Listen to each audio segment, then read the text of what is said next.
Ho ampitombona ho aminareo any riavana ny fahasoavana sy ny fiadanany Jesoa Kristy tompontsika. Amen. Adidy ny fitoriana filazantsara amin'ny jentilisa.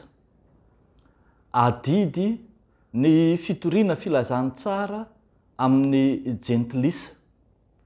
Nofinainantsika aneo amin'ny bokin'ny Romanina toko 5:10, ny 4:40 hatramin'ny 2:20 izay vakitsika amin'ny anaran'i Jesoa manao hoe: fa izao kory rahalahiko dia mahatoky ny aminareo fa feno fahatsarana ianareo dia feno fahalalana rehetra sady mahay mifananatra koa. Kanefa amin'ny fahasahiana no anoratako ny teny sasany aminareo toy ny mampahatsiaro anareo indray noho ny fahasoavana nomen'Andriamanitra mba ho mpanompo ny Kristy Jesoa ho an'ny jentilisa ka manao fanompoam-pivavahana amin'ny toriko ny filazantsara an'Andriamanitra mba ho raisina amin'ny fankasitrahana ny fanatitra dia ny jentilisa rehefa no amasin'ny fanahy masina.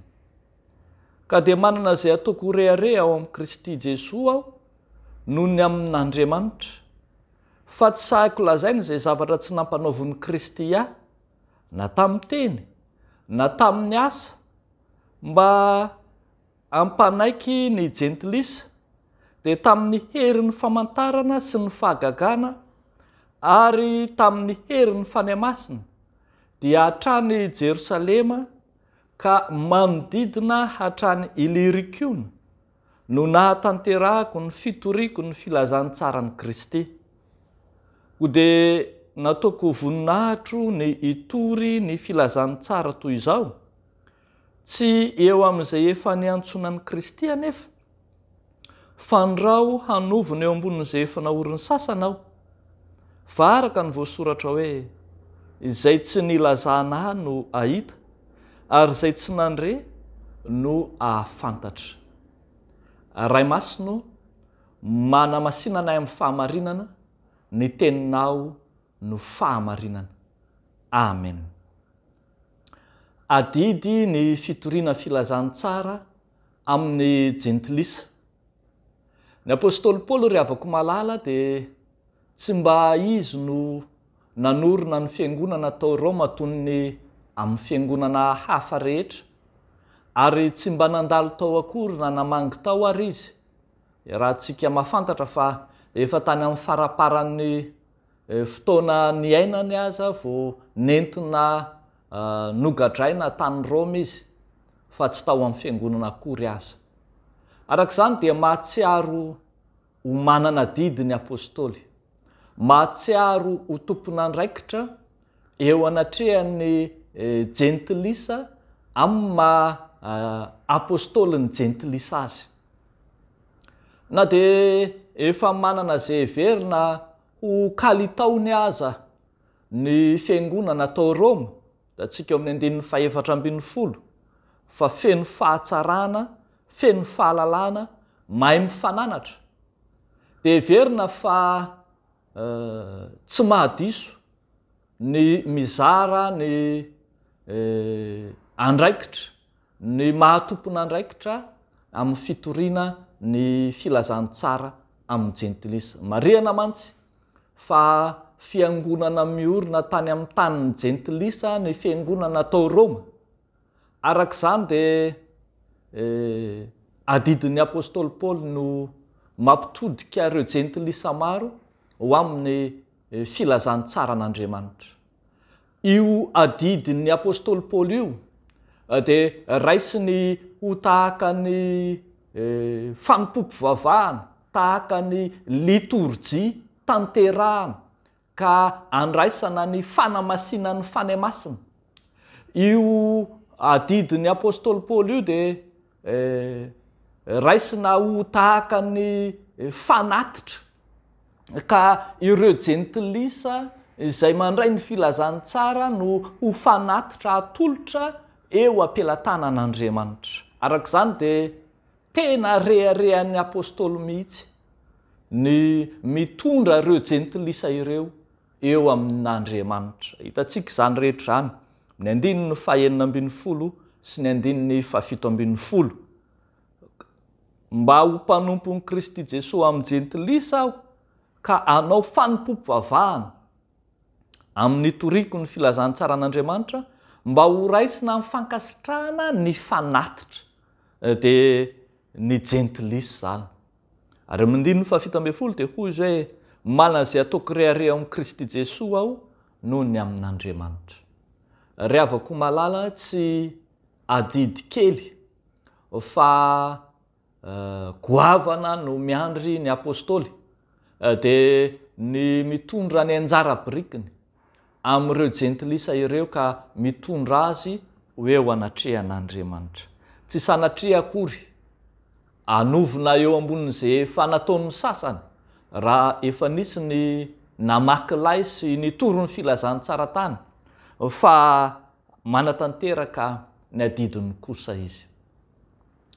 Fenitra ny fitoriana filazantsara izay nampianarin'ny Kristy atsika rehavako malala ny amin'ny fitaomana ny ivery ho any amin'Andriamanitra, ny fampidirana ny ondry ho ao anaty valan'Andriamanitra, ary adidy amin'ny fitoriana filazantsara, adidy amin'ny mampiandrondrin'Andriamanitra atsika ny hitaona ireo olona marobe izay tsy mino sy tsy mahalala akory an'Andriamanitra.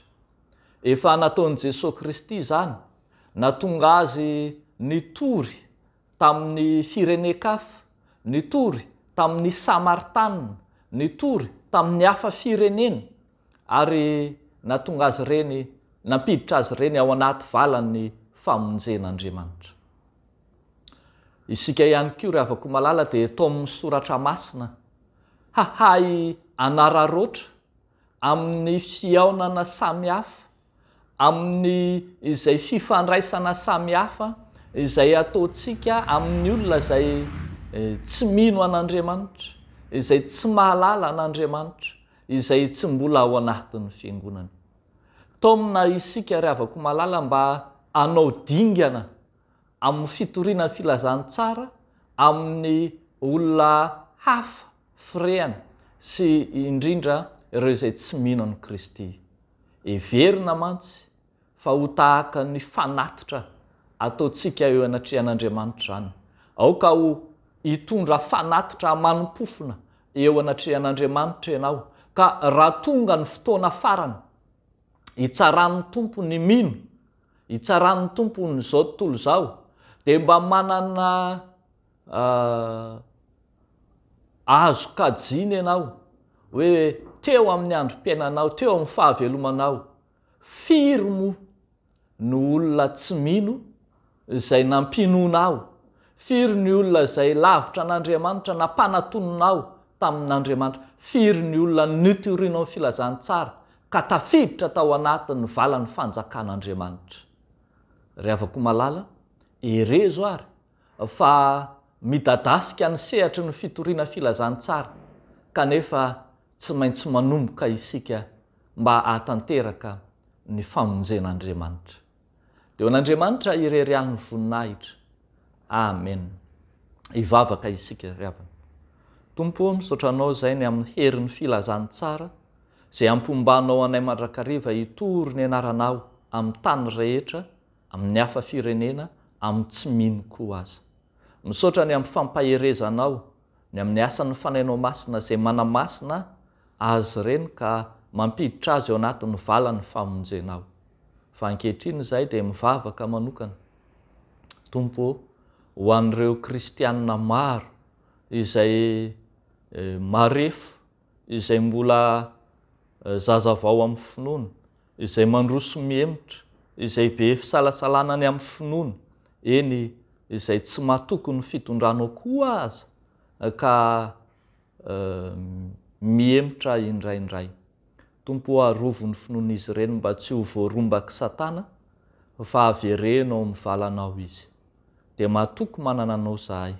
Amin'ny anaran'i Jesosy Kristy Tomponay. Amen.